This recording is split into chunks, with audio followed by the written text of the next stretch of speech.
أعوذ بالله من الشيطان الرجيم بسم الله الرحمن الرحيم فقال ربكم ادعوني أستجب لكم آمين يا رب العالمين الحمد لله رب العالمين الرحمن الرحيم مالك يوم الدين إياك نعبد وإياك نستعين اهدنا الصراط المستقيم صراط الذين أنعمت عليهم غير المغضوب عليهم ولا الضالين آمين اللهم اجمع شامل المسلمين والكريستيان والأمة في مدينة دباو وسلم دائما مجتمعنا هذا بالسلم والأمن والتقدم في بلدنا هذا آمين يا رب العالمين ربنا لا تزغ قلوبنا بعد إذ هديتنا وهب لنا من لدنك رحمة إنك أنت الوهاب ربنا إنك أنت الوهاب ربنا آتنا في الدنيا حسنة وفي الآخرة حسنة وقنا عذاب النار وصلى الله على خير خلقه سيدنا محمد وعلى آله وصحبه وسلم سبحان ربك رب العزة عما يصفون وسلام على المرسلين والحمد لله رب العالمين آمين يا رب العالمين.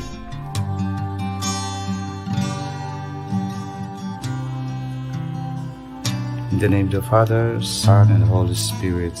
Amen.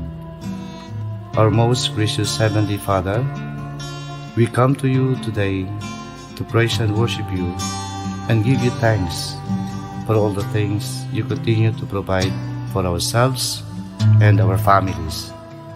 Father, we humbly ask for forgiveness for all the times we have offended you, when we forget to acknowledge your presence in the image of our brothers and sisters, and for moments we fail to be good stewards of the blessings you have given us. Continue to guide and protect each one of us, Lord, that we may always walk in the light of your everlasting love and mercy. Grant us, Father, with your comfort in times of distress and with your strength in times of weakness. Bestow upon us your unending grace and healing, that we may in turn become instruments of gentleness and compassion to others. We ask all this in the name of your Son, our Lord Jesus Christ, with the prayer and the intercession of our Blessed Mother. Amen.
University Convocation 2024.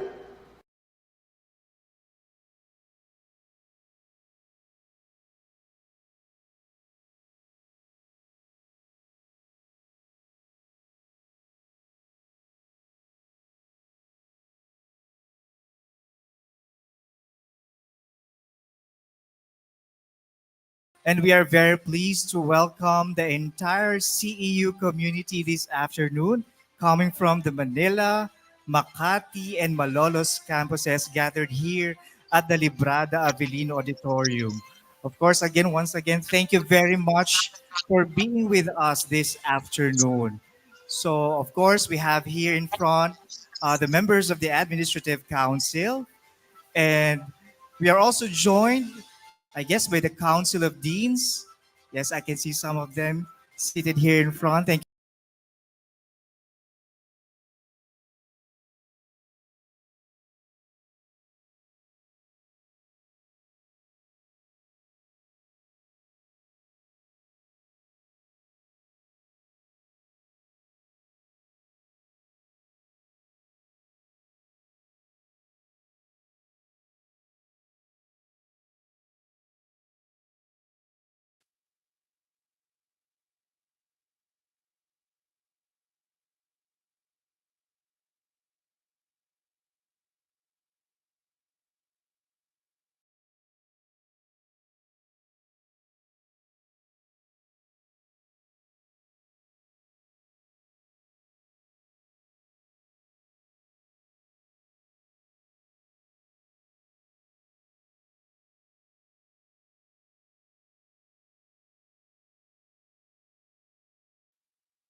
sir. Let me take this opportunity to greet all our teachers a belated Happy World Teachers Day. Palakpakan po natin ang ating mga guro. Ayan.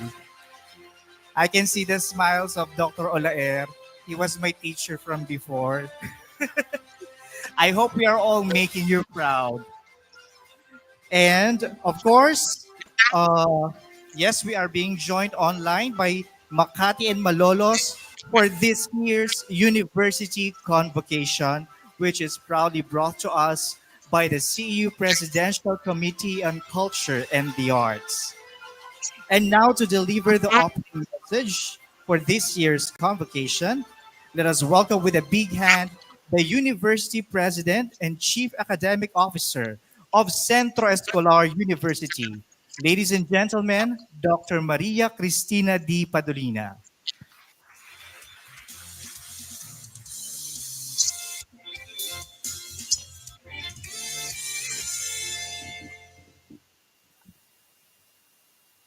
Good afternoon to everyone. It's our pleasure to welcome you to this university convocation, and we're very glad to see that all campuses represented here. And thank you for the presence of our vice president and assistant vice presidents and our deans, the academic heads, the heads of non-teaching units. Some of them are here. And of course, the greater majority of those in the audience are our students. Good afternoon to everyone. The CEU University Convocation is held to commemorate the foundation of our university. Officially, we celebrate the CEU Foundation Day on the 3rd of June of each year. Now, you may say that it's October and we are off in this celebration by quite a number of months. That's true. The date June 3, 1907, that we call our Foundation Day, is actually the first day that classes were held in our beloved institution. And years ago, when the school year in the Philippines started in June, this university convocation was in sync with our Foundation Day. But then the school year in the Philippines was moved to August. And since we wanted to have this convocation when our students are around, the university convocation started to move away from June. Whatever the date, however, we will continue to hold this university convocation to commemorate the commencement of this venerable institution. The period during which CEU was founded was a time when, and I quote, flames of nationalism, as Dr. Yunila S. Castro, a former faculty member and author of Traversing the Road, A History of CEU, called it.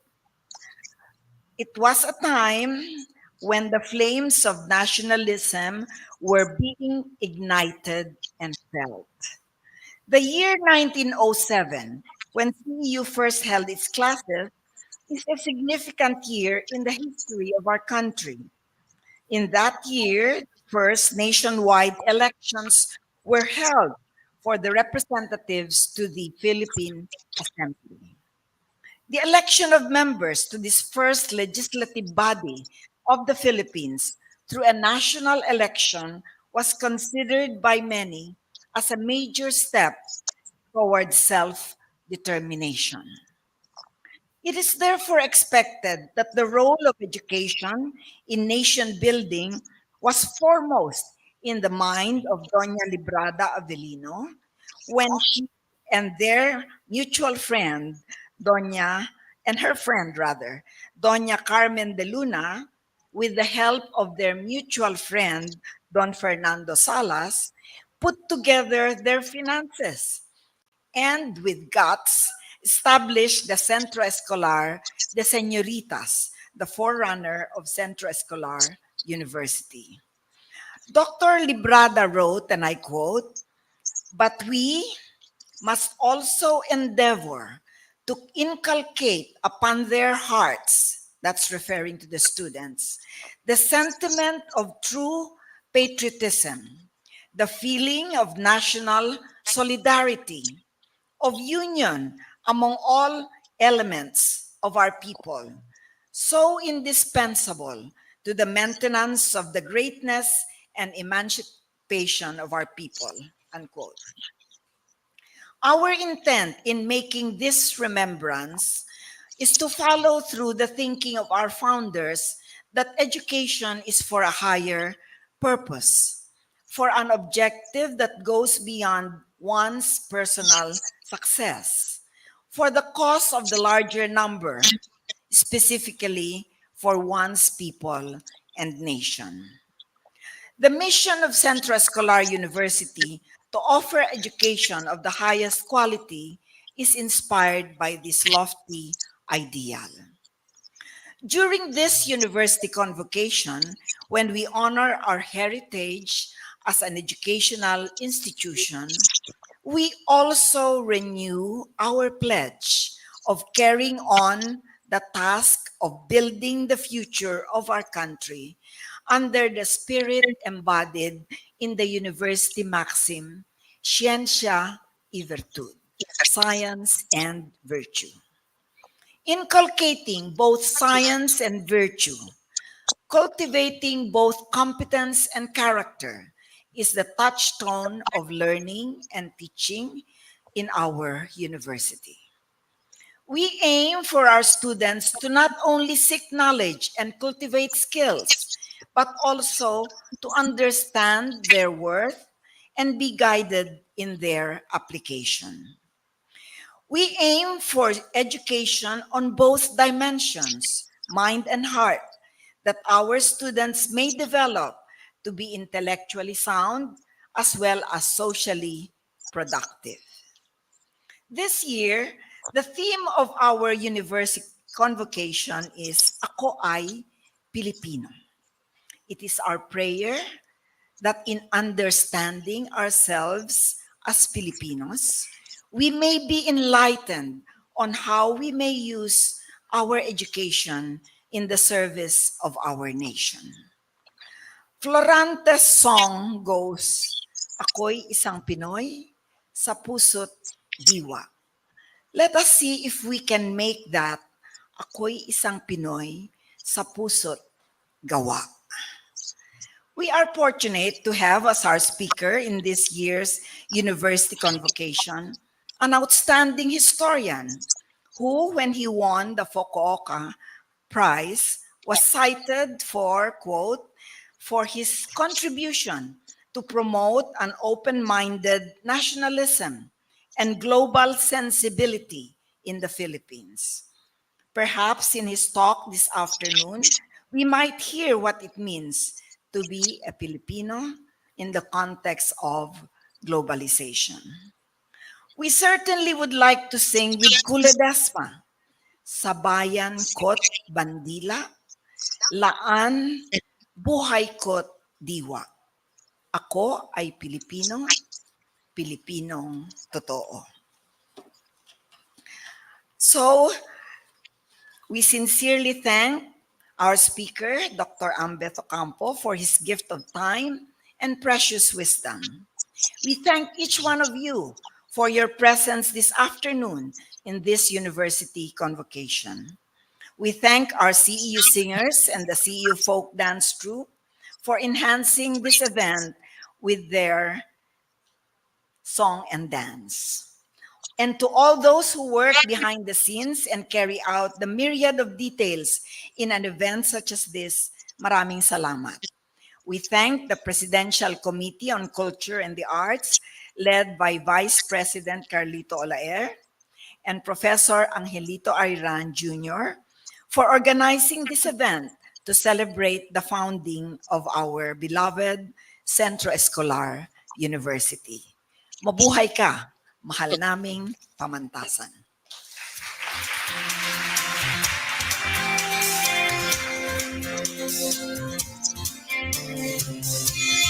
Thank you very much, President Padrina. Thank you, ma'am, for your insightful and, of course, inspiring words for the whole CEU community. That is very fitting as we celebrate the 117th foundation anniversary of our dear university. At this point, we shall feast our eyes on a spectacular number showcasing our Escolarian flair for culture and the arts. Please join me in welcoming with a warm round of applause the CEU Folk Dance Troupe.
Thank you very much. Once again, let us give a big hand to the CEU Folk Dance Troupe. And now to introduce our esteemed convocation speaker, let us welcome the head of the University Library, ladies and gentlemen, Professor Salvacion M. Arlante.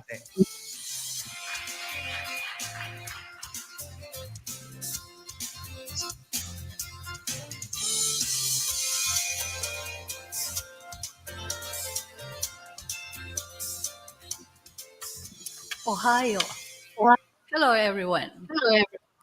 Our speaker joins us this afternoon as visiting professor of the University of Michigan in the United States. He is multi-awarded public historian and is known for his writings on Jose Rizal, the Philippines' history, culture, and the arts. Fellow teachers, please say yes if he asks you if you have in your library holdings the 36 titles he has written. I am sure about the 36 titles because we were both visiting professors at the Center for Southeast Asian Studies in Kyoto University.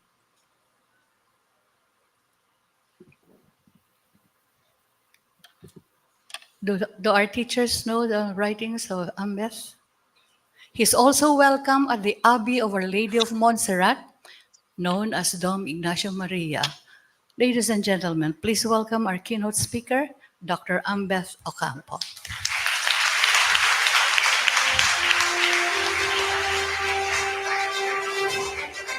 Thank you very much. Is the screen on? I had to disappear for a while because we're talking about Ako Ay Pilipino, and technically you should actually thank Dr. Olaer because you have to move the slide. It's not working. Move it back, yeah. We're talking about being Filipino, and yet I had to step out because I do not want my flag and anthem disrespected. I had actually requested that in all things where we use the flag and anthem, the anthem should always precede the invocation. I was assured that this was done, but it seems some things never change. Second, you do not need an anthem for a program like this. It is not official. It is not government. We have used the anthem so mindlessly that people have stopped believing in what it signifies. When you watch a movie, the last full show, they have the anthem. It's not there. So I hope one of the lessons we learn actually today is to respect our anthem and to have it always before our invocation. The other thing here is I want to talk today. I'm talking here because we had a slight technical difficulty this morning, and we were not able to do things well. I know this is live streamed. I just hope that we keep this for documentation. The only reason I'm doing this is because this morning when I was reviewing my slides, I had to steal pictures from the internet. So I do not want to be liable. So you can watch it privately, but after the streaming, I hope it is kept for documentation until I have properly cited all the pictures that we have used. The other thing is, my clicker's not working. Things are not working today. Anyway, can somebody just press the next slide? Maraming tao na ngayon, kanina wala. When I raise na lang my hand.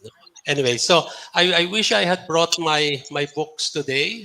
Normally my publisher does, but I'm not, again, thinking correctly these days. Yes. Okay, and then I hope you will like my social media pages. I'm on Facebook, Instagram, and YouTube. You have to look for the ones that have these banners because there are a number of fake Ambeth Ocampo pages. So to know that it is me, you have to sign up to these ones. Okay, we start with Ako Ay Pilipino. And again, sorry, It's one of the things I learned from Virgilio Almario, national artist for literature. And he taught me that whenever we are writing, we should minimize the use of I.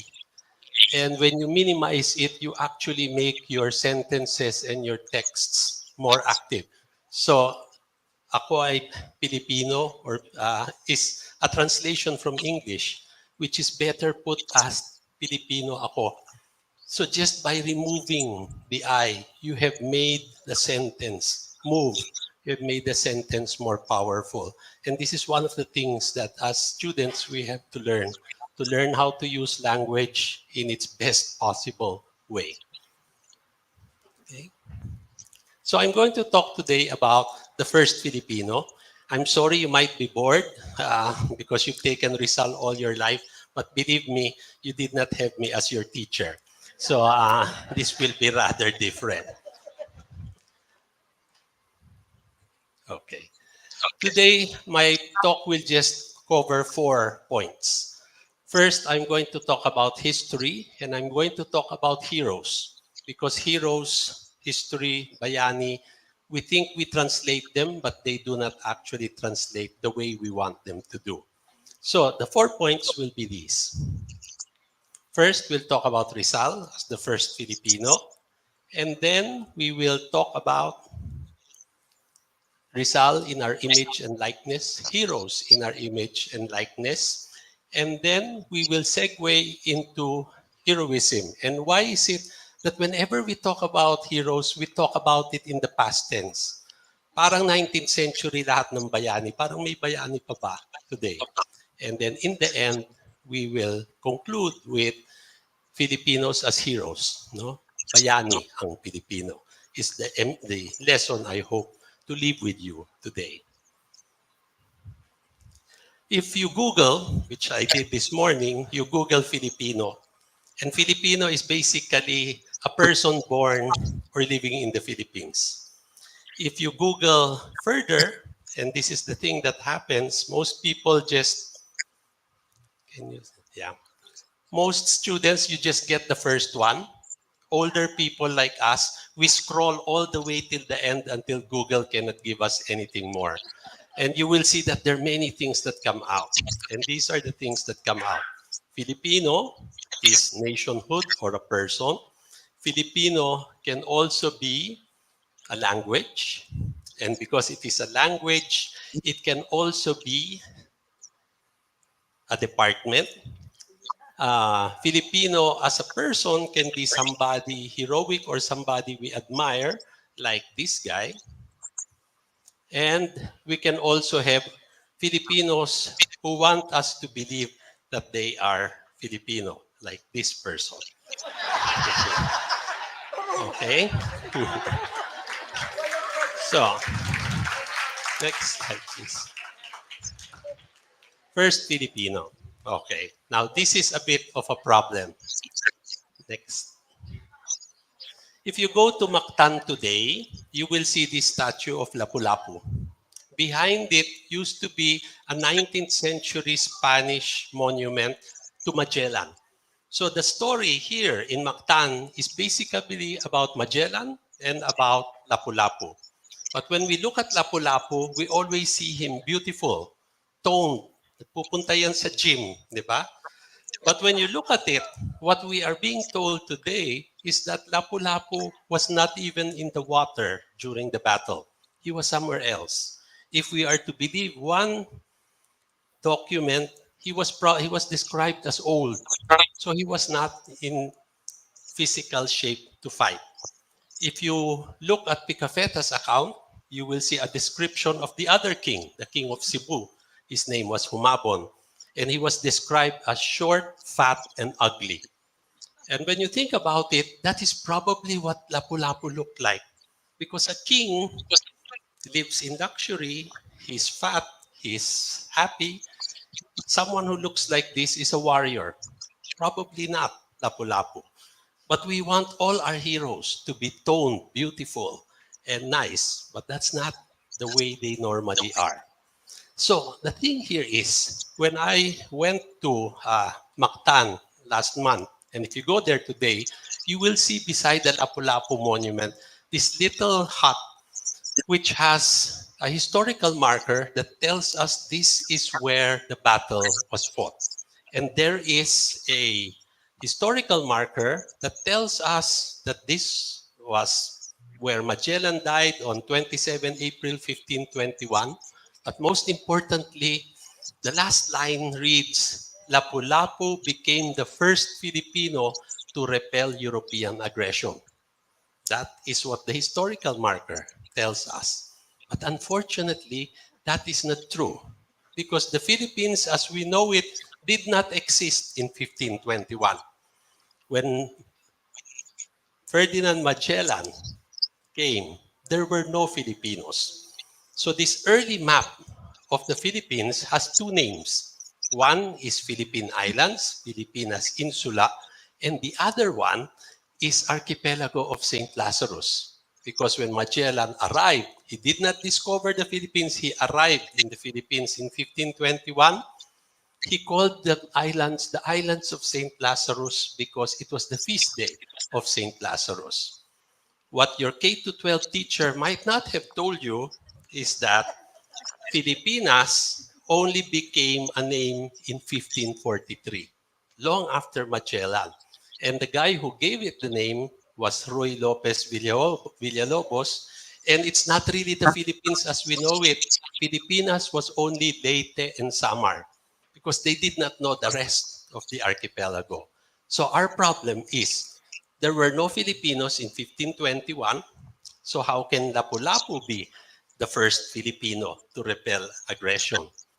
Mactan is an important thing that you should have studied in K-12 and in college because it is actually something that gives us a paradigm shift. This is something I learned by myself. I did not realize until my mother died and I was looking at her things that I found this picture. We had gone pala to Mactan in 1975. I was only 14 years old. I'm the little black boy in red. So we went there. Hindi ko na naalala na pinuntahan ko. Obviously, we went. We took our pictures. I didn't even read the marker. Which is why I'm telling you also as students, we love to use our phones. We take pictures. You know, we go on through life. We see things, but we do not notice them. And it is what school teaches us. It teaches us to focus. Not only to see, but to notice. And it is when you notice that life becomes different. Now, this is me when I was 6 months pregnant. It's 30 years after my first visit to Mactan. And when I was there copying, the first time I read the marker, so I copied it out. Wala pang cellphone nun eh. And I realized it was not just one marker. There were actually two markers in Mactan. So when you look at it, what you will see is this. In front, you will see Lapu-Lapu, but when you go to the back, you will see another marker, a longer marker that talks about Ferdinand Magellan's death. When you look at the markers, and most people do not notice it, only me, kasi maybe I'm a historian. 1941, the historical marker talks about Magellan going around and circumnavigating the world. Dying in Mactan was just a footnote in the story. But when you read the marker on Lapu-Lapu, which was installed in 1951, the bida is Lapu-Lapu. When you come to think of it, 10 years separate this marker. 1941, the Philippines was still a Commonwealth. In 1951, we were a free and independent nation. What you see here is the story does not change. It's still Magellan, it's still Lapu-Lapu. It's the same date, April 27, 1521. But you will see from the two markers, the emphasis has changed. The paradigm, the thinking has changed. And therefore, these markers actually teach us that the facts do not change, but the interpretation of those facts changes because we think differently, because we have a different way of thinking, and therefore, it changes. And it's not only us who was thinking this way. This is one Luna who paint, if you go to the National Museum, this is a small painting of Magellan. What we do not know is that when Luna made a painting of the Battle of Mactan, he told Rizal, I want to give you this painting of the Battle of Mactan, but I don't know what to call it. So Luna, you can see, nice thing now we can make pictures move, no? It's very scary. Luna asked Rizal, what do I call this painting? Will I call it the death of Magellan? Kasi Magellan dies. But he says, if I call it Magellan, I'm giving too much emphasis on that guy. Why don't I call it something else? Why don't I call it the victory of Lapu-Lapu? And he says, my problem is, and look, Rizal is now moving. He says, if I call it victory of Lapu-Lapu, I live in Europe, nobody knows who Lapu-Lapu is, no one will buy my painting. So will I call it Magellan? And we do not know. We do not have Rizal's reply. But I'm almost sure Rizal would have said, you choose the victory of Lapu-Lapu. So what we see here in this little story is that every generation writes its own history. Every generation writes from its own point of view. So now you're looking at Ambeth Ocampo, wonderful historian, but I know 50 years from now, there will be another historian who will stand here in CEU and will tell you, Ambeth Ocampo, he was an idiot. Didn't know what he was saying. Why? Because somebody 50 years later has more material than I have. Somebody has seen more broadly than I have. Someone has connected more closely than I have. So it doesn't make me worse, but somebody built on what I have done. And I think it's not just history, but sciences and everything in human endeavor makes it that way. Now, let us go to the heroes and our image. When I was a boy, my father took me to Luneta and he asked me a question that changed my life. He said, that's Jose Rizal. Because I looked at it and then he says, you know, he's wearing a winter coat. And then he says, why does Rizal wear a winter coat in the tropics? And I don't know, I think my father was just being stupid. But you know, that was a question that has haunted me all my life. And answering that question led me to write so many books on Rizal. The thing there now is, why nga ba? Why is Rizal wearing an overcoat? Ang init-init sa atin. So my answer is, the monument was made in Switzerland. So you can see the pictures, malamig doon, kailangan nakakoat si Rizal. Di ba? So nung pinadala sa Manila, hindi na niya matanggal yung coat. So the other question is, bakit ba laging nakakoat, di ba? Hindi ba nagsuot ng Filipino clothes si Rizal? Yes, we know.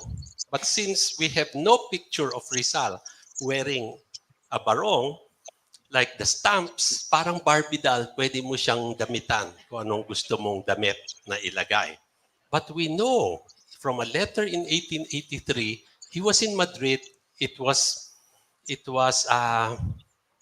Mardi Gras. And he says, ay nako, sinuot ko yung aking barong, he told his sisters. Sinuot ko yung aking barong gasa. Sabi niya, alam mo, gustong-gusto ng mga tao dito. They were complimenting me on what I was wearing. And he says, I should have brought my salakot.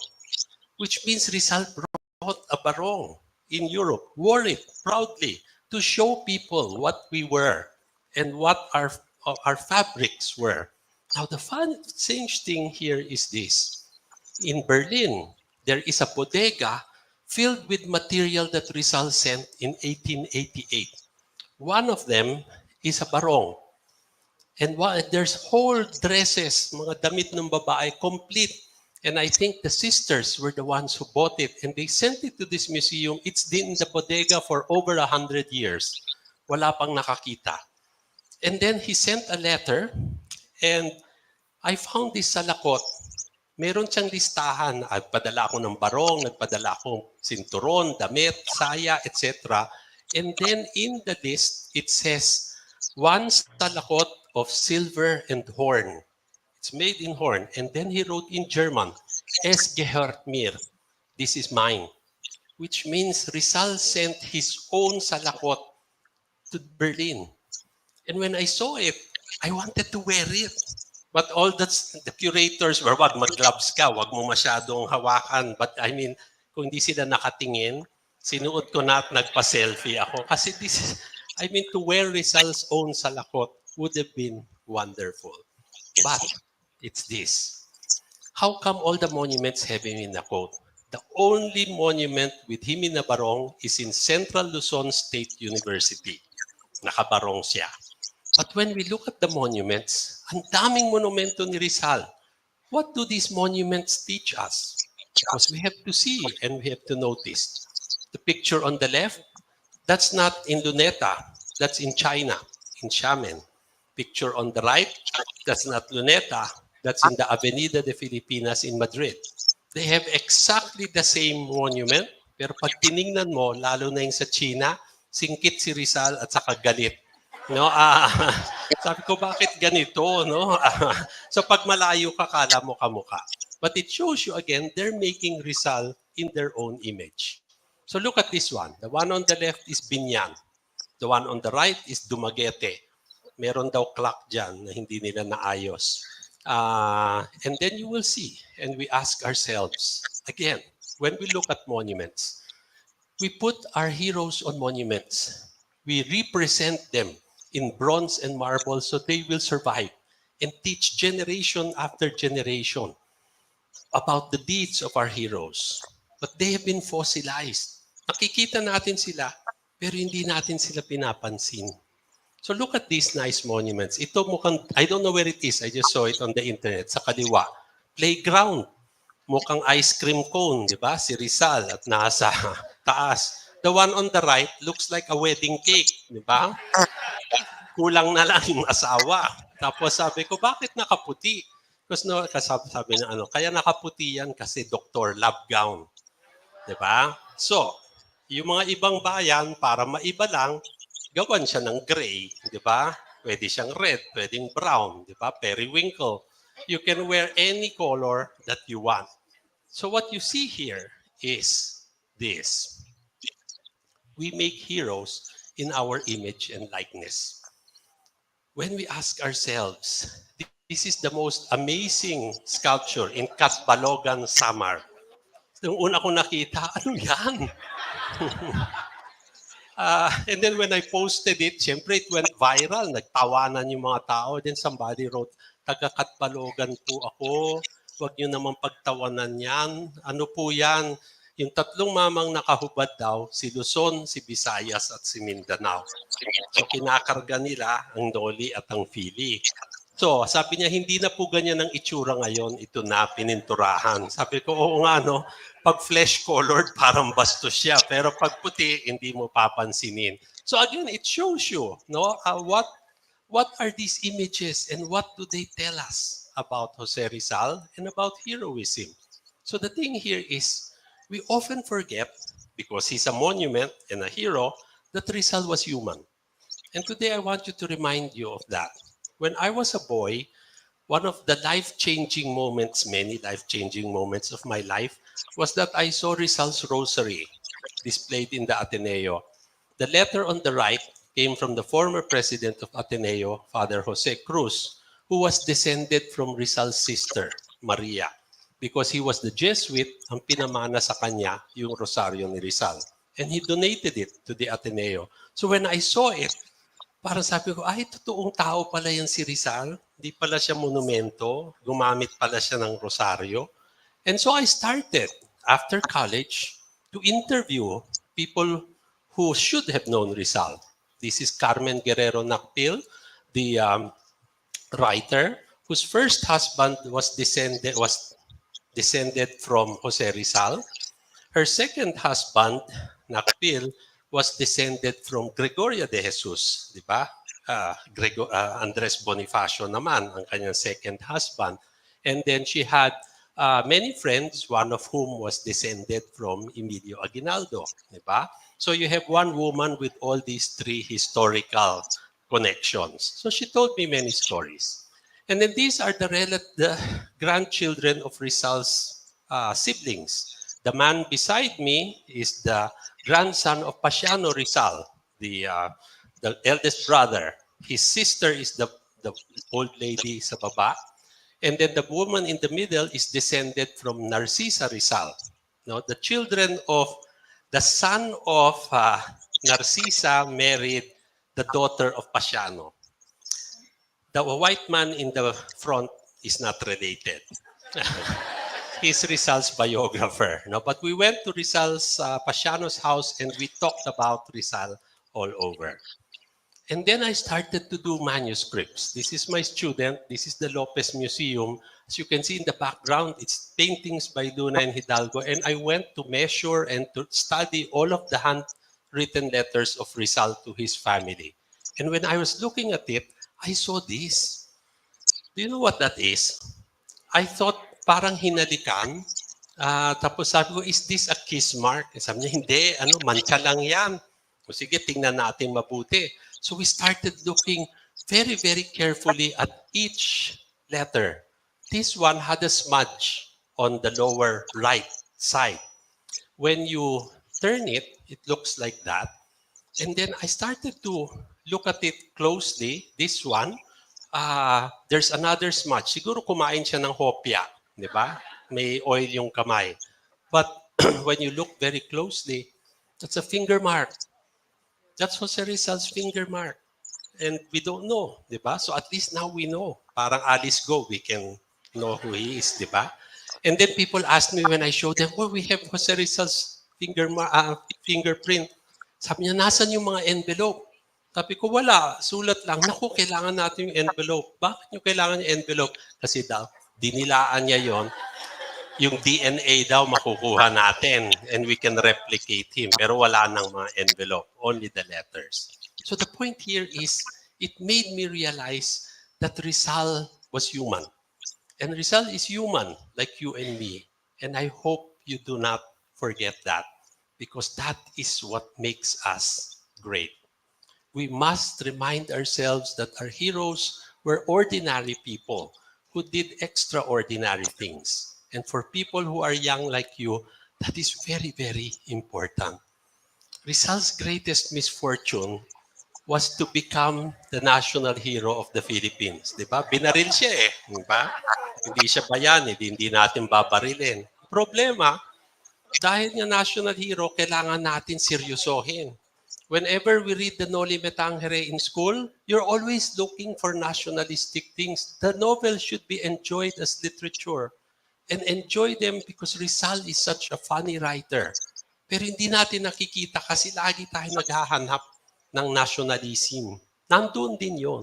So you ask yourself, si Rizal nasa piso, di ba? Ang tao walang piso. But the whole point there is, bakit siya nandun sa piso? Pag inisip mo, is he worth any less than the person in the 1,000 and the 100? It's not. Rizal is on the 1 peso because it is the basic unit of currency. Kung walang piso, wala kang 100. Wala kang piso, wala kang 1,000. But do people know that? They don't. Pag nagpagawa ka ng bahay, meron tayong Rizal Cement. Di ba? Pag wala kang panggawa ng bahay, uutang ka sa Rizal Commercial and Banking Corporation. Di ba? Pag kailangan mo mag-exercise, punta ka sa Rizal Memorial, di ba? Lahat ng kalye sa Pilipinas, lahat ng bayan may Rizal Street, Rizal Avenue. Nung araw may Rizal Theater sa Makati, meron din sa Manila, pero nagiba na. But the important thing here is Rizal is with us from cradle to grave, from womb to tomb. Meaning, you can be born in a Rizal hospital, and then when you die, you will go to the Rizal Funeral Home, di ba? So, the point here is, si Rizal lagi natin nakikita. He's everywhere but he is nowhere. And why is he nowhere? Because we see but we do not notice. Now, we go to the third part, which is the question of heroes. Why is it that when we talk of heroes, it's always old? Di ba? I don't know if you watched the film Gombursa. And at least I hope you remember Gumbursa, because if you remember Pinoy Big Brother, sabi nila, hindi raw Gumbursa, sila ay Majoha. No? And this was the pandemic. Nung nagkagulo kasi tinanong, ano yung acronym ng Gumbursa? Sagot na isa, Majoha. Pag inisip mo, mas mahirap yung Majoha, ha? Kasi Mariano, Jose, and Jacinto. At least alam niya yung first name. Ako, alam ko lang, Gumbursa. And dahil nagkagulo, Pinoy Big Brother had to bring the kids to the Ayala Museum. So I gave them a 1-hour tour. Then they took the test again and they got 85%, which means I'm a good teacher, di ba? But it showed you that kids were interested. Nagkamali lang yung babae na nagsagot tapos binash na siya. So when you look at it, ano yung Gumbursa? Pinatay sila ng garrote in 1872. That's all that we remember. What did they do? Why were they killed? What do they look like? We have this picture from 1908. That is Gomez. Gomez with an S, ha? Hindi Z. Then you have Burgos, and then you have Zamora. Okay, this is the picture. Alam mo, I don't think they were ever photographed together. So sabi ko, fake. Nung araw pa, may Photoshop na. Ginawa sila na Photoshop. So sabi ko, fake yung picture na yan. Until I found in the internet, this one. 5 pala sila. May 2 na hindi kilala, in-erase nila. Di ba? So, which also shows you again, di ba? Kung sikat ka, ikaw maaalala. Yung medyo walang kwenta, makakalimutan. Di ba? So it shows you also how history focuses, how history erases, how our line of sight changes the way in which we look. Pag pumunta kayo sa National Library, you will see these 2 books, which are the manuscripts of Rizal. The Noli was drawn by Rizal, and then the Fili has Gumbursa. Pag pumunta ka sa National Library, only the Noli has a cover. Yung Fili, walang cover. Kaya ini-imagine na naman ng mga tao, yung 3 taong nandun na mali. Di ba? So, but you have to know that. But the lesson you have to learn, which I think your teachers did not teach you, basta sige, Gumbursa ginarote. And this is what Onofre Corpus taught me. When you look at Gumbursa in 1872, you don't just look at Gumbursa. You look at our other heroes. Because you will see that in 1872, Rizal was 11. Bonifacio was 9. Mapini was 8. Luna was 6. Aguinaldo was only 3. Yung 2 bata, si Emilio Jacinto at Gregorio del Pilar, they were not even born in 1872. What does that tell us? It tells us that after 1872, most of our heroes were children. They knew each other. And it created a barkada that has never been replicated ever again. You look at it again. Rizal published the Noli when he was 26. Juan Luna painted the Spoliarium at 27. What does a Filipino do at 27 today? Di ba? Are you doing great things? You are not. So what is it that is different? Emilio Aguinaldo, the hero we all love to hate, di ba? He became the first president at 29. Isipin mo lang, 29 years old, college dropout, mama's boy. Anong hindi nakapag-aral, di ba? And yet, naging presidente. And then what you have to remember, he fought against Spain and he fought against the United States of America. 29-year-old na Pinoy, magagawa yon? I doubt it. So you should appreciate Aguinaldo for what it is. And again, just to show you how history focuses and erases, this is the picture of Aguinaldo you always see. Biyak na bato. Hindi yan ang complete picture. Meron palang photo bomber dun sa likod na hindi natin kilala, di ba? So again, when you look at it, as a historian, I see all of these things. And it makes me focus, and it makes me see, and it makes me notice. The oldest in that generation is Bonifacio. Began the revolution at 32. The Philippines is a generation of young people. Our heroes of the 19th century were all heroes before they were 40, which shows you how great a gift this nation has, that we can make this nation great because we are full of young people. So, the big question you should ask, are there heroes today? Why are heroes always old, male, dead? Di ba? Bakit ganyan? Bakit parang wala ng bayani ngayon? So we look at it and look very closely. Why do we always think in the past tense? Maybe we should start looking at the present tense. Because I'd like to believe that heroes are still here today, but they come in a different shape or form. Let me show you. This is Rizal as we know him in the 19th century. If he were alive today, he would look like this. Diba? Or he would look like this. So, what is it in Rizal that we want to remember? Di ba? Nandyan yan, katabi ninyo, oh, hindi niyo nakikita. Di ba? So the point here is, what should we see? What should we make of ourselves? What can we in 2024 learn from a 19th century person? The lesson I want to leave with you is that all Filipinos have heroes inside of them, and we have to bring them out. Bayani ang Pilipino, kaso sinasayang natin sa kagaguhan. So kailangan natin palitan. One of the things you have to unlearn, which you heard when they sang the anthem, di ba? Ang mamatay ng dahil sa'yo. The supreme sacrifice is giving your life. But in my study of history, I realized that heroism, we always think, is dying for your country. Pag sinabi sa akin yan, ako, kailangan mamatay ka para sa bayan, mauna ka, di ba? Ako, ayoko, di ba? Because what is more important for heroes is that you should live for your country. Dying is good, but you're useless dead. We can only change the world if we are alive. And so I want to give you the example. We always think of Rizal. Sumulat ng 2 nobela na wala naman nagbasa, di ba? Tapos binarit siya, tapos na. What you are not told, and I think all students should learn that the most important part of Rizal's life was his exile in Dapitan, 1892. Because in Dapitan, he practiced everything that he knew.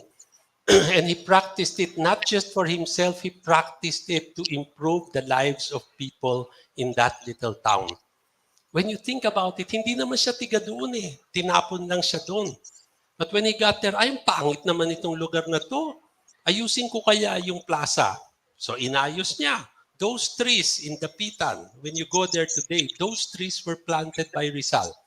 During the American period, all American period public schools had an acacia tree outside the gate. Why is it? Because they got the cuttings from the trees in the Dapitan so that all school children who enter a school will look at the tree and know this tree came from Rizal's tree in the Dapitan. But walang may alam yun eh. Ako lang. Di ba? Dapat mas lalong alam ng mga tao. Then, he decided, ay, gumawa tayo ng mapa. Remember that old map in Luneta na nawala? He wanted to do a whole map of the Philippines.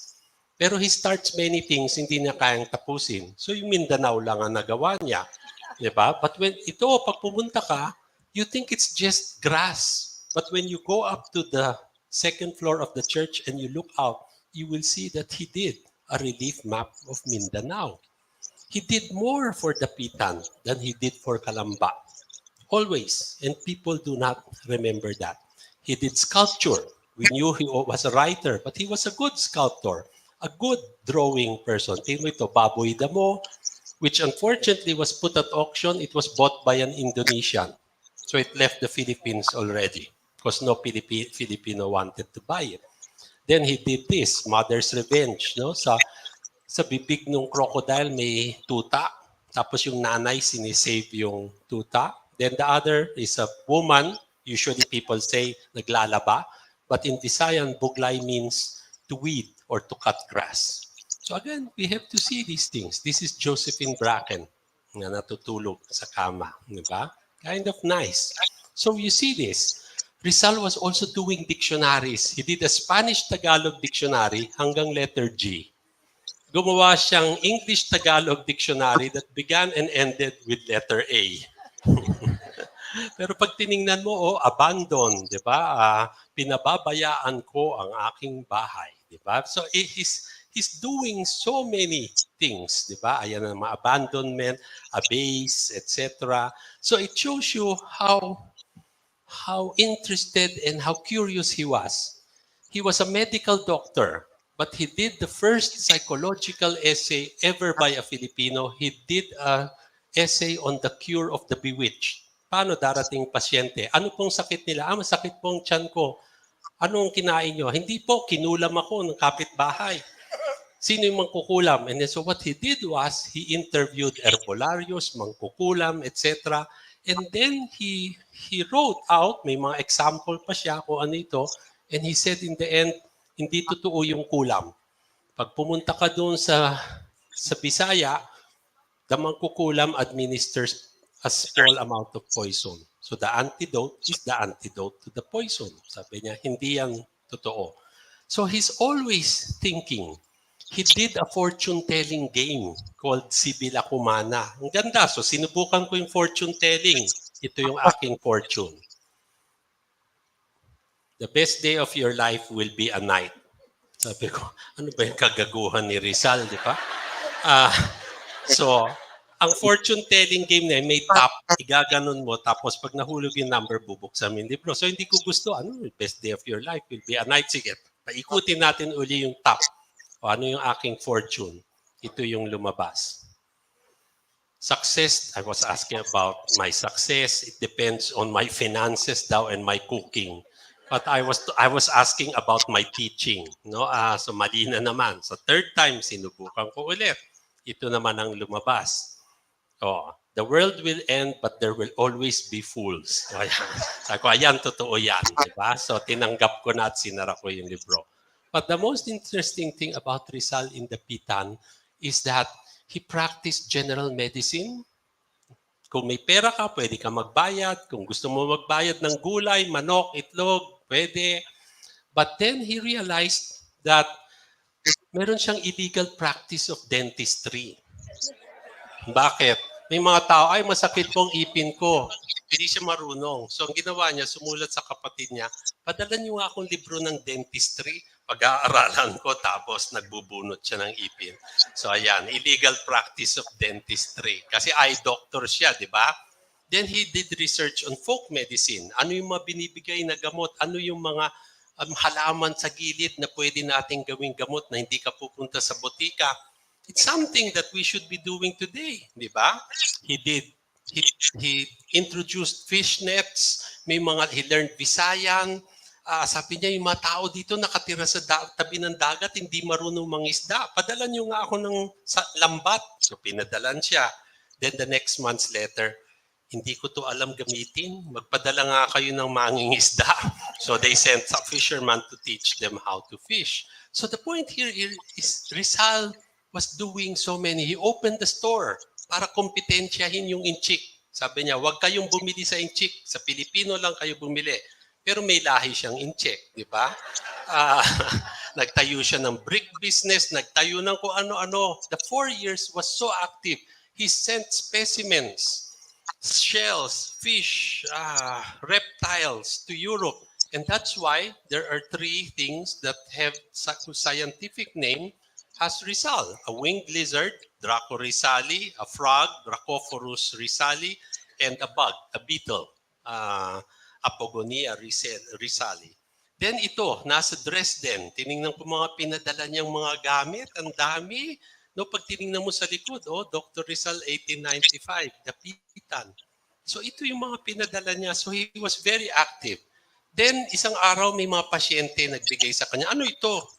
Mukhang bato. Sabi ng mga pasyente, ipin ho yan ng kidlat. Ano yon?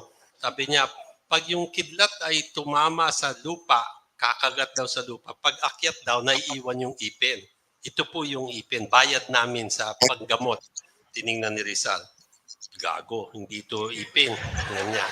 Ano ito? Ito ay mga tools ng ating ancestors, prehistoric tools. Saan yun nakuha? Gumawa siya ng map. Hinahanap ko yan kung saan. Hindi ko mahanap. Pero nahanap ni Rizal kung saan nila nahanap. Naghukay siya. He found stone tools, he found gold jewelry, he found pottery, and therefore, even if he was not a trained anthropologist, he is considered the father of Philippine archaeology. Kasi ginagawa niya. Tapos, nakita niya yung mga tao dun sa dapitan, umaakyat sa bundok. Ano ginagawa niyo? Kukuha po kaming tubig. Aakyat sila, may dalang lalagyan, kukuha ng tubig dun sa spring, tapos bababa. Tapos tinitingnan niya. Tatangan niyo naman.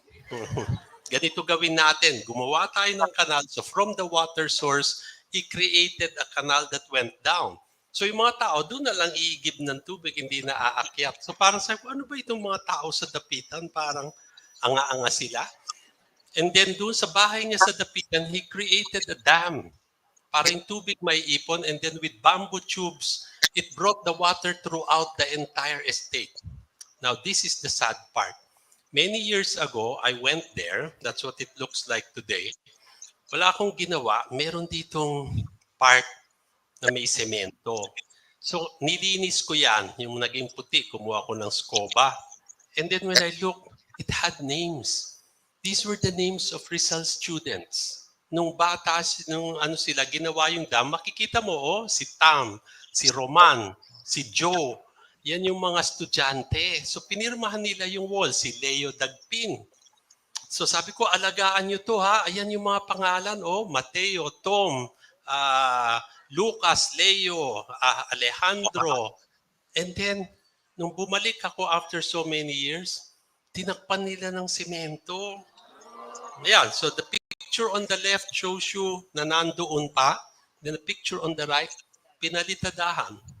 Pinagbiling ko pa yan, ha? Walang nakikinig sa akin, eh. What is Rizal's typical day when he was there? Not like ours, but it's interesting. I'll tell you how we live. Yeah, I have a square house. I have a rectangular house. I have an octagonal house. Bakit iba-ibang shape ng bahay? Kasi tinuturuan yung mga bata ng geometry. Ito yung iba-ibang shape. Tatsulok ito, square, rectangle. And then the square house, my mother lives, etc., etc. And then in the octagonal house, my boys, yung students niya, that's where they live. Diba? So iba-iba yung mga bahay sa dapitan. But what's interesting here is I have many fruit trees, mangoes, lanzones, I have dogs, I have cats, etc. And then he would go in the afternoon to this rock. Dito daw sila nagkikita ni Josephine Bracken.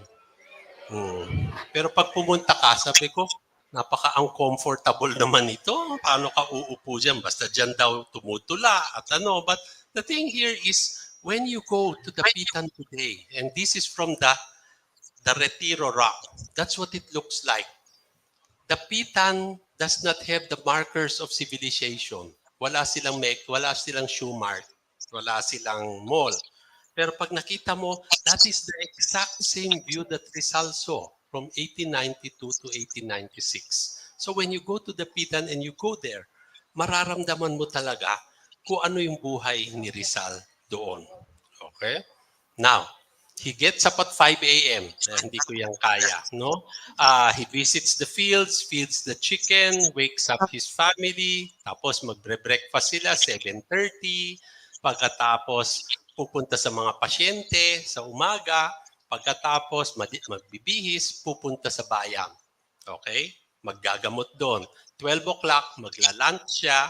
Pagkatapos, sa hapon, magtuturo. Pagkatapos sa gabi, I read and I study. That's his daily life. Rizal teaches us that the future of this country lies in the education of its citizens. And this is something that he did. This is the place where he taught, in the Pitan. And he says his supreme aspiration was to establish a school because that is the only way to change Philippine society. And he made the prospectus of the school. Pati yung uniform ng mga bata, nandyan, can you imagine, 12 shirts, 12 white underwear, and then 4 interior clothes. Ito natatawa yung mga estudyante ko. Bakit daw merong 6 na polo, 6 na pantalon, tapos 24 na panyo, 24 na medyas, pero yung karsunsilyo 12. Sabi ko siguro inuulit o kaya binabaliktad, di ba? But it gives you the shoes, etc. And this is the plan of the school. Yung mga bata nakatira sa kanya. 6 o'clock, magigising sila.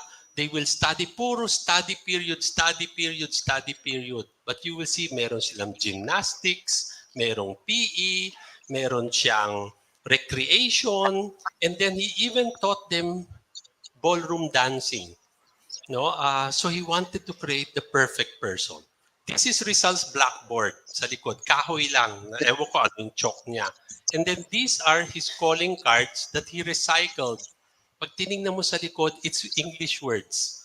He used it to teach the children. Basahin mo to. Cat, table, Czechoslovakia, cockroach. Di ba? No, mahirap basahin. So he's always teaching the kids what to do.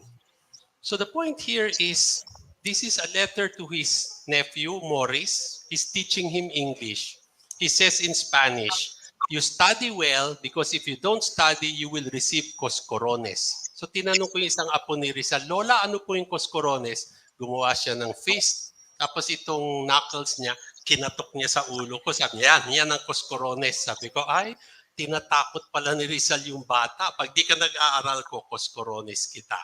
Then tinuturuan niya ng English. Sabi niya, I wish you a Merry Christmas and a Happy New Year. Sabi niya, Felices Pascuas en Ingles, Merry Christmas. Tignan mo yung spelling ng Christmas. Double S. Wrong. Diba? So, the point here is, when you look at it, diba? Sige, next slide, please. So, he's teaching them how to write correctly, di ba? Pero ang ganda, cute, Happy New Year. You must be a good boy, your Uncle Rizal. Ay, bakit namatay? But basically, what this says here is that, and what I want you to see, can you change please? Ba't bumali? Ayan, sige pa. Next. Yun ang mahirap pag wala tayong clicker. Ay, ba't wala? Sige, just keep going. Just because he is Rizal does not mean he is always right. Okay, so just remember that. Next slide, please. We're going to the end. This is an important part. Rizal wrote to his sister. The sister sent her 2 sons to study. Tapos pinagalitan si Rizal kasi, bakit yung isa kong anak binigyan mo ng libro? Okay lang. O yung isa, binigyan mo ng bolo. Tapos sabi niya, bakit bolo binigay mo? And then Rizal said to his sister, which is very important, he said in a letter, we cannot all become doctors or lawyers. I have studied so much and now I'm planting coconut. Sabi niya, yung isa mong anak mahilig magbasa, so binigyan ko ng libro. Yung isa laging nasa garden, di binigyan ko ng bolo. So sabi niya, depende sa aptitude at hilig ng bata, yun ang ibigay mo. Huwag mong ipilit yung ayaw nila so that they will develop more worthily. So, I will end by giving you the entrance exam to Rizal School. Ang entrance exam niya hindi IQ test. Ang entrance exam, dadali ng magulang yung bata ng alas 4, late na. Pupunta sa bahay ni Rizal and then sasabihin sa magulang, umuwi muna kayo, iwan mo sa akin. Today, you will not let your son go with a grown man into the woods, di ba? But today, those times, Rizal will say, punta tayo sa gubat. Punta sila sa gitna ng gubat, uupo, and magkwekwentuhan sila. Then Rizal's always carrying something, a book, a hat, a cane. Pagbalik sa bahay, ay, nakalimutan ko yung gamit ko kung saan tayo umupo. Pwede mo bang balikan? Tapos yung bata, gabi na. Parang, ay, ayoko, takot ako. Wala, baksak. Tapos yung bata naman na babalik, the other students, tatakutin nila. Parang hazing, parang, wow, tatakutin na ganyan. And usually, the kid comes running back, sumisig, screaming with the thing back. And when he comes back, Rizal will be standing with the other boys and he will say, it is not enough to have knowledge. You have to have courage. You have to be different. Welcome to the school. Diba? So that's something that we won't do anymore today, but it shows you that Rizal was talking about an education of the head and an education of the heart, which is the same thing as scientia y virtud. Scientia in Latin, does that mean science? It is knowledge. Because what is knowledge if you do not have virtue? As you can see, we've had many very bright people who led us astray. Knowledge and virtue must go together. So to end, let's talk about a hero and bayani. A hero is a man idealized, magaling, malakas. A hero can be a sandwich, di ba, in Subway. But when you look at it, I found out when I looked at the old dictionaries that hero does not translate as bayani. Alam mo, mahilig ako tumingin ng lumang diksyonaryo. And just to show you what the things I find, this is from 1794, I found that.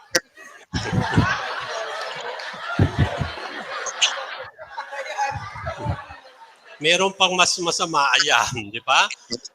Nung una hindi ko pa naintindi, ano yan, di ba? 1790, yung pala iba-iba pala ang gamit, no? Yung palang sorry yung poki is for a maiden, yung bowa para sa matanda, yung kiki para sa bata. So sabi ko, ganun ba yan? You see what you will find in dictionaries, no? That's another lecture, but we'll go back na to the bayani. Bayani comes from the root word bayan. And when you look at it, ang dami niyang sinasabi tungkol sa bayan. Di ba? It is a place, it is weather, it is space, it is living, it is nation, it is a town. But when you look lower, you will see the word bayani. And bayani means bravery. It also means obra, work. Bakit ang bayani naging work? And so when I looked at it, I realized one thing. Sige, next slide please. Sorry na, nagbaliktad siya. Okay. When I looked at the word for bayani, nakita mo, iba-iba. Leading man in a play, somebody who does something great, he's victorious, mamayani, etc. But if you look at bayani in these old dictionaries, you will find out that bayani is work. It is a common aim or a common work. And therefore, a bayani is somebody who volunteers or offers free service towards a cooperative task or a common endeavor. Kaya tayo merong bayanihan. Di ba yung ililipat mo yung bahay ng kapitbahay mo, hindi ka babayaran, pakakainin ka lang. You do it because it is a common thing. And therefore, bayani is not dying for your country. Bayani is someone who does something for nation. Someone who does something for another place. And therefore, we end today by knowing about Rizal and heroism. Because to know Rizal, even to know his faults, is to appreciate the Filipino capacity for greatness. You can be heroes yourself. And therefore, we end by saying, to know Rizal is to know what it is to be Filipino. Thank you and good afternoon.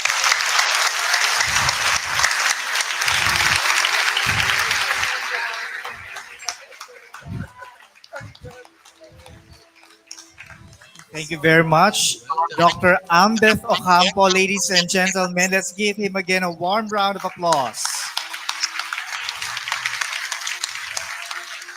Thank you very much, sir, for that enriching discussion and an enjoyable one as well. Do you agree? Diba? And as Dr. Ambeth was discussing earlier, no, doon ko na-realize that at 36 years old, there are still a lot of things that I do not know or that I may have known differently as what he has mentioned. No? And it is very nice for us that we have this opportunity to learn new things. Diba? And with that, we shall now proceed to the open forum of our program. And we welcome questions from the audience as well as those who are with us online. So for those who have their questions, please feel free to approach here in front. And kindly, yes, ma'am. Okay, let's start with Dr. Subida. Dr. Subida was one of my teachers back then. Sige, ma'am. Sige po.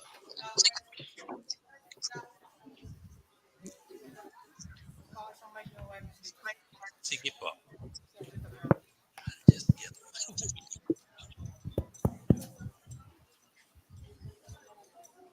He left us. I'll just get my water. Okay. Hindi, yung tubig. It's in my bag. Hindi, may bag dyan na black.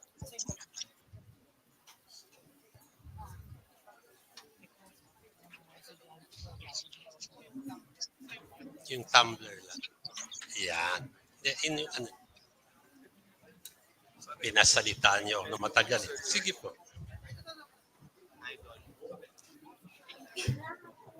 Sige po. Ano po? At mamaya may tanong pa si ma'am. O sige, game. Buenos tardes, sir, maestro. It's an honor for me to see you in person finally. You're my idol. Why? Because once upon a time in Centro Escolar University in 1999, I taught Rizal and his writings. So I always recommended your books. As a matter of fact, your textbook was your book was our textbook by that time with my nursing student, Dinorhel. I remember that time, field trip, we used to conduct field trip that time, but not unlike the Thailand incident. So it was approved by then Dr. Lola Ner, Dr. Imelda, Dr. Laudico, Minerva Laudico. So we had a chance to visit Port Santiago many times with my nursing student and the house of Dr. Jose Rizal in Calamba. Now, my question, sir, you made mention a while ago that you had the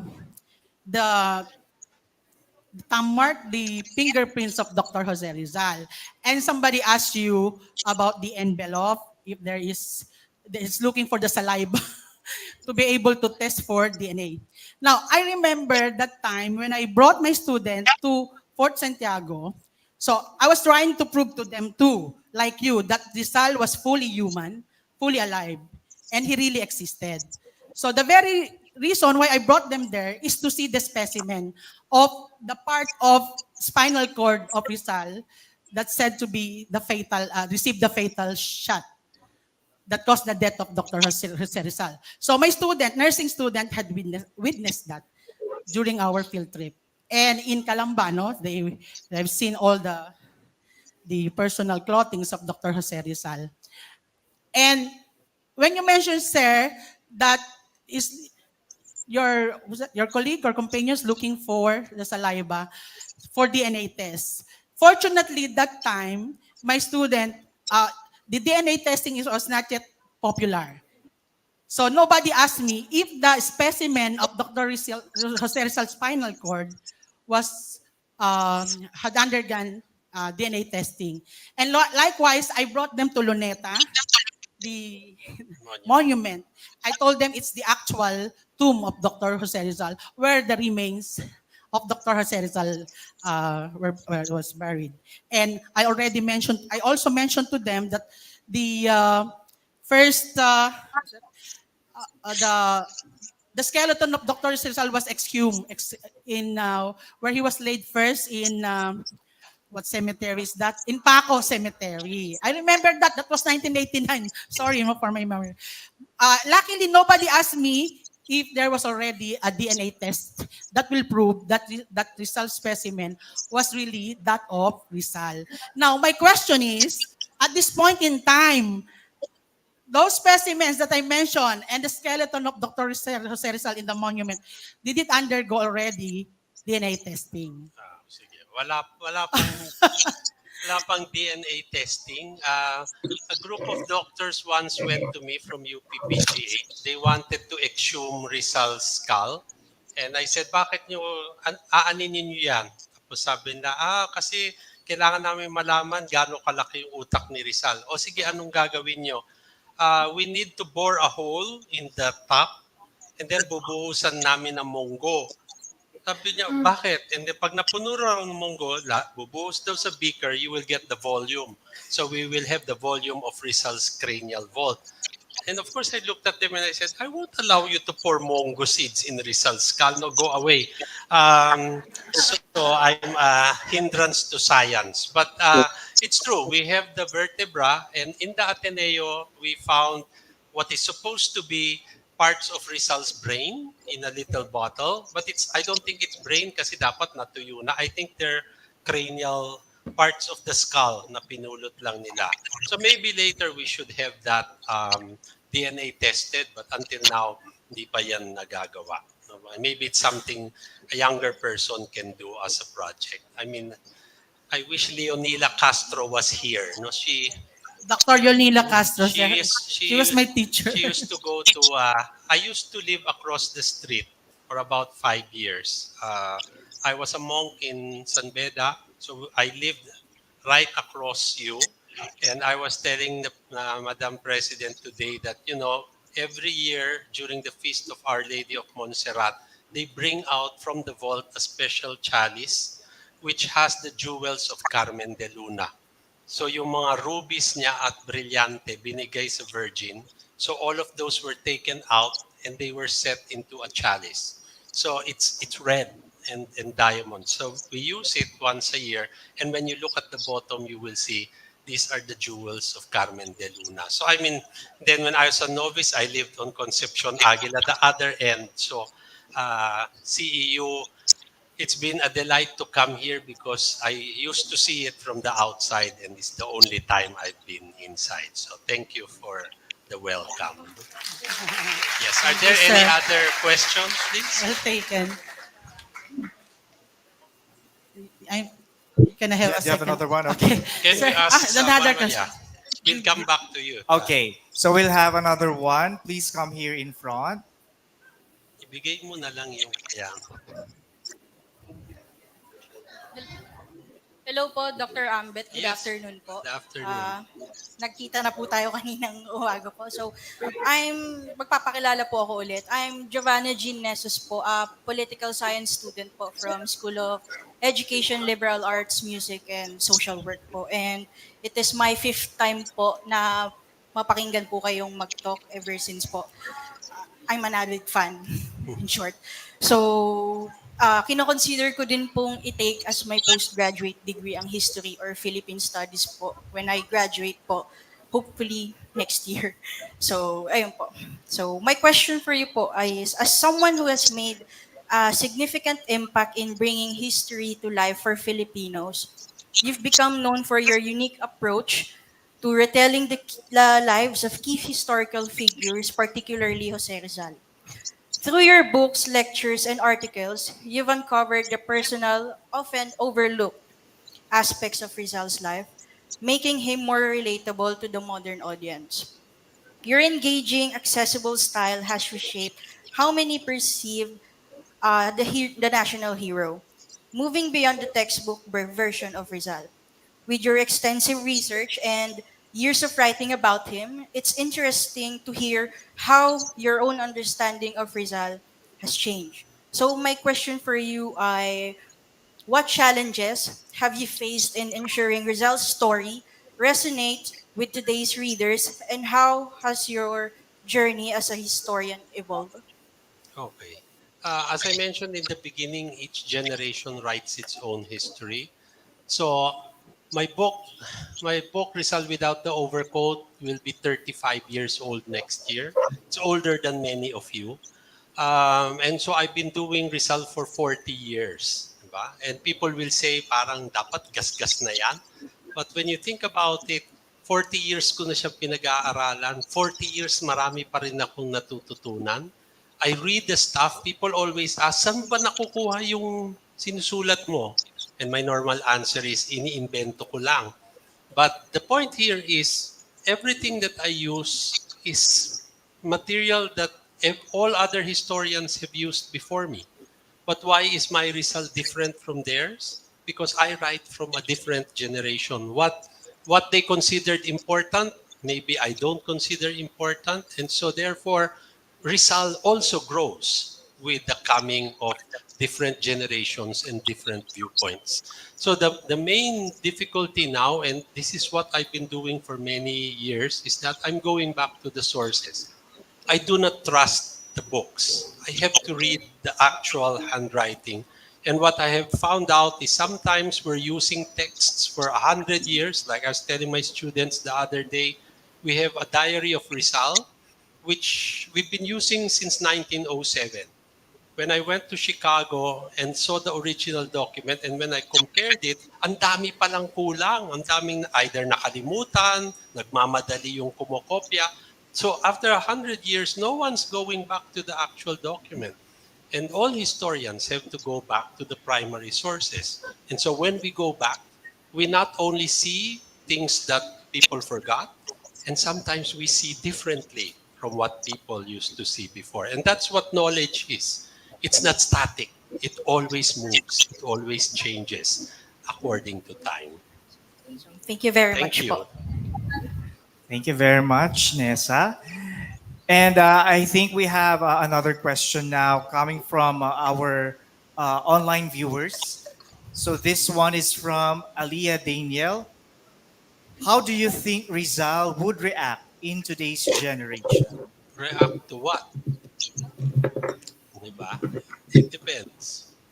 Depends. How would he react to... It's not clear. So the question is incomplete. But how would the result, how would the result be today? Okay, there's one thing that I'm sure, di ba? Pag tiningnan nyo ngayon, yung mga tatakbong public office, Philip Salvador, Nora Honor, no? What do they have in terms of legislation? No, when you think about that, this is one thing that I'm sure of.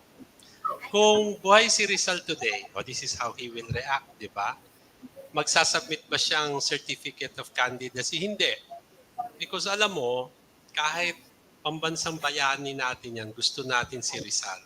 Alam mo, kahit barangay captain ng Kalamba, hindi yan mananalo. Bakit hindi yan mananalo? Hindi yan Harry Roque na sasayaw. Di ba? Hindi yan hahalik ng baby. Hindi yan bibili ng boto. Masyado siyang seryoso. So he will never win public office. And if he were alive today, and he would say what he feels, the only thing that I am sure of is that they will shoot him in Luneta all over again. Diba? So this is the result that he will not give in on matters of principle. So that way, either you are ostracized or you are killed. That's what it is in this country. So how will Rizal react? That I think gives you an idea of what he will be like. Sige.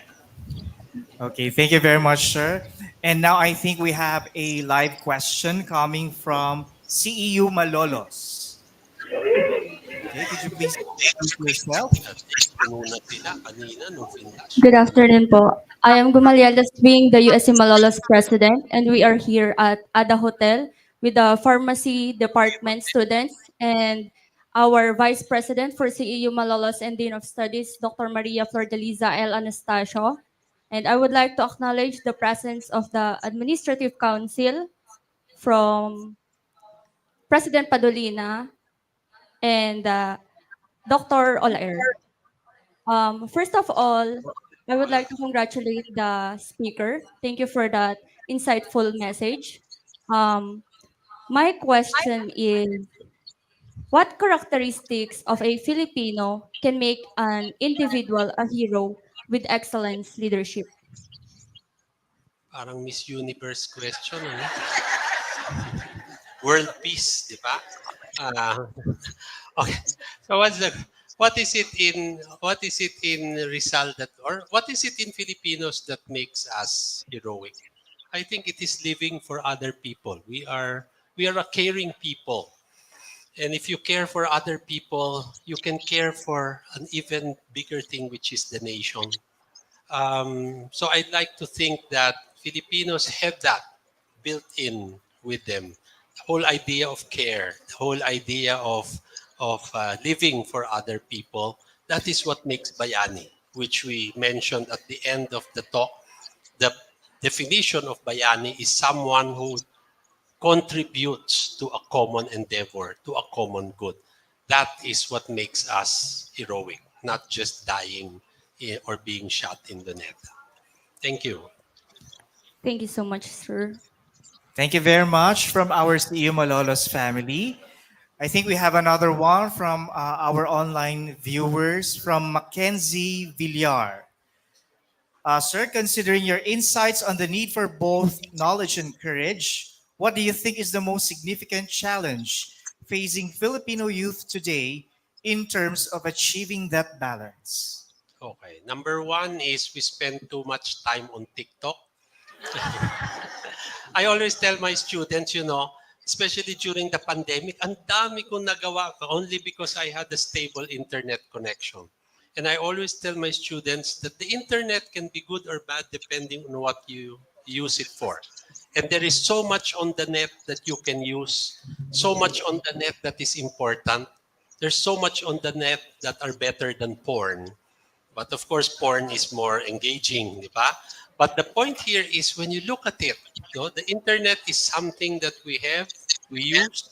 It depends on how you use it. So how do you strike that balance? Again, what you look at the motto of Centro Escolar, Ciencia y Virtud, knowledge and virtue. You can be smart, but you can be bad. So you will use that knowledge to be injurious to other people. I always used to tell my UP students and my Ateneo students that they comprise the upper 5% of the country. It is a responsibility even for CEU. Education is not just for you, it is a responsibility that you must carry because you educate yourselves not just for yourself but for other people.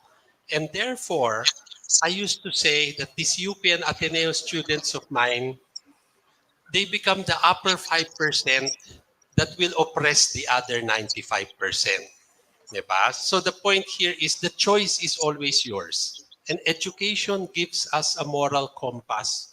It tells us what is right and wrong. It teaches us how to differentiate right from wrong. It doesn't tell us what we will follow.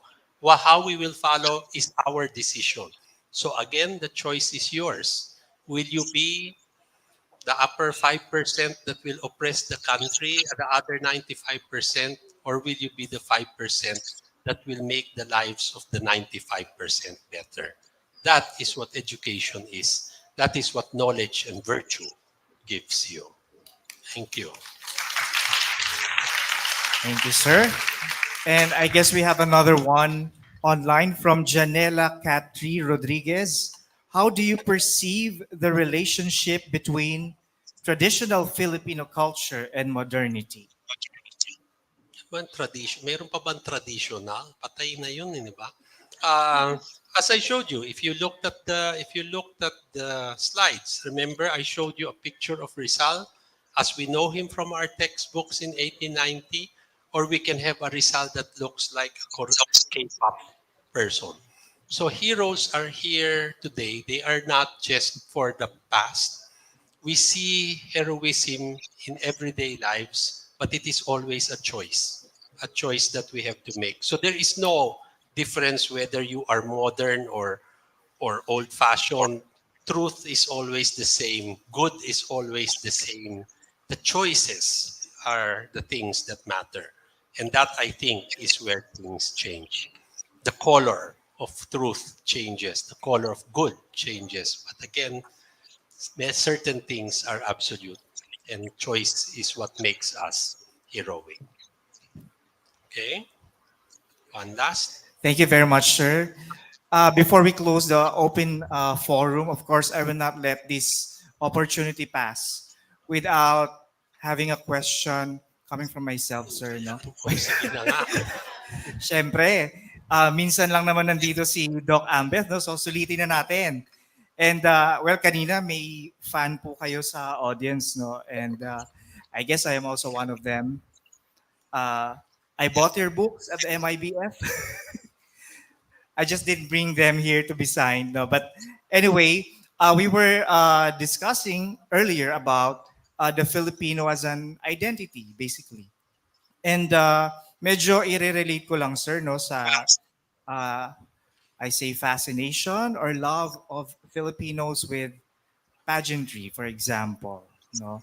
Kasi sinasabi nila na yung mga candidates natin ngayon parang mga half-half na, ganyan. Wala nang pure Filipino. So, uh, it's kind of puzzling to me if is there still such a thing as a pure Filipino? Or is it such a thing talaga in this day and age na merong pure Filipino? Wala namang pure Filipino kahit nung araw, di ba? We've always been a mix. But what we have been seeing in the last 10, 20 years is that we see the rise of the global and the diminishing of the national. The thing here is we live in a global country where the old barriers are down, and we prepare you as teachers. We prepare you for a world that we do not know. In our time, we sort of knew where we were going. Your generation does not, because the world is changing so fast. So we're preparing you, giving you the skills in order to navigate that uncertain future. Is there anything that is pure Filipino? Wala na. We're all a mix. We all live in a global world. We know about K-pop. We know about what's happening in Gaza. The world has become a smaller place. And I'd like to think that that is part of it. How to keep being Filipino in a larger global world in order to keep some sort of identity and not be subsumed in something that is big and get drowned in the universe. So the point here is, I think we're talking about identity. This is a very difficult question. It takes more than a semester to cover. But the point here is, what is it that makes us Filipino?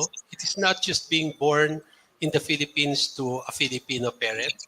Alice Go can claim that. But the thing there is, what is it that makes us Filipino? And those are qualities, I think. Language, the way that we grow up, the beliefs that we do, the certain things that we do, the way that we do, that is distinctly Filipino. There are many things, and they're all culture bound. And it is something that you don't give up. I'd like to think also, whenever we educate young people, I always tell people that unfortunately the education today is to export people. Nick Joaquin used to say in the 1950s, there is so much stupidity in this country, we should export it. And it is very sad that 50, 60, 70 years later, Nick Joaquin's thing has come true. And unfortunately, we have exported the good ones and we have kept the stupid ones. And that's why the Philippines is why it is. But I'd like to think that people are geared to go abroad because there are no opportunities here.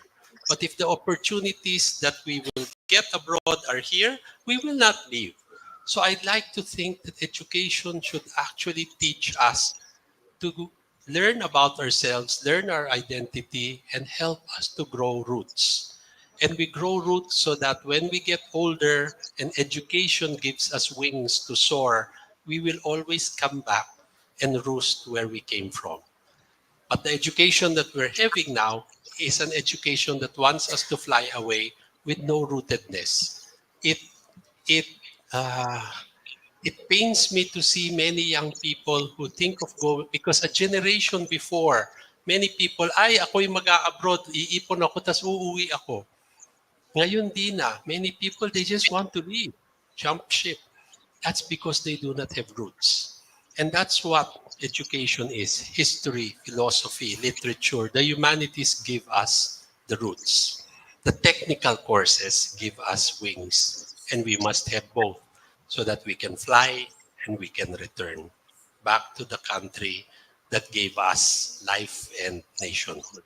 Thank you. Thank you. That was very beautiful, sir. Sir, if you could indulge us with one last question. This one is coming from CEU Makati. Okay? Hello. Hello. Good afternoon. Am I audible at your end? Ayan. Yes, loud and clear. Okay, sir. So, good afternoon, everyone, to the Administrative Council, to the President, to Dr. Olaer. So, our question here in Makati is how to make studying the history more interesting in this generation, especially to the generation Alpha. Okay. Alam mo, that's a question I receive all the time. DepEd always asks me to give seminars on how to make history interesting. That means they did not have a good teacher. No, if you think history is boring, you did not have a good teacher, you did not have me. Um, because history is about life, history is about human nature, history is marites.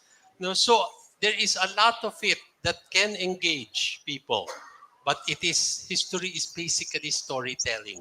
And if your teacher cannot tell you a good story with a beginning, a middle, and an end, you will never become interested in the subject. It can be chemistry, it can be calculus. It all depends on the teacher.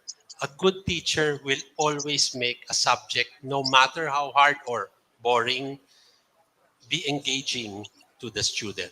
So the problem is not the subject. The problem is actually the teacher.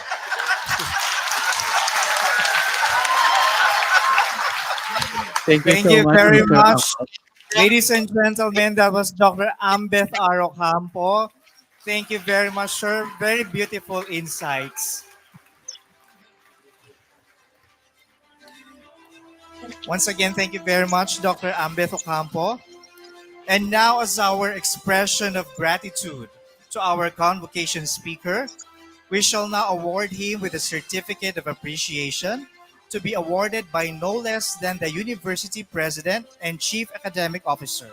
May we call again Dr. Padolina for the awarding.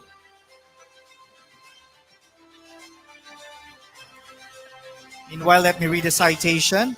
Centro Escolar University Presidential Committee on Culture and the Arts. This certificate of appreciation is awarded to Dr. Ambeth R. Ocampo for sharing his expertise during the University Convocation 2024 with the theme Ako ay Pinoy, celebrating CEU's 117th founding anniversary, held on October 9, 2024 at the Librada Avelino Auditorium, Centro Escolar University, Manila. Signed, Maria Cristina D. Padolina, PhD, President and Chief Academic Officer.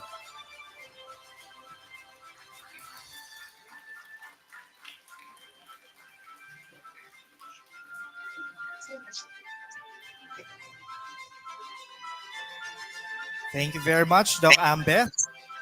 And now at this juncture, we shall have another treat for the senses, this time with a mesmerizing musical number from the multi-awarded pride and joy of Centro Escolar University. Ladies and gentlemen, let's give a big hand to our very own, the CEU Singers Manila.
Thank you very much, CU Singers Manila, and thank you once again to our CU family from Manila, Makati, and Malolos to our convocation speaker and other distinguished guests this afternoon.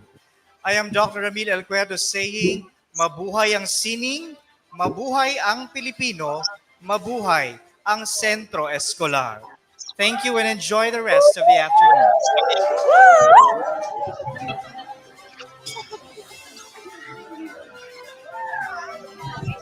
Hello.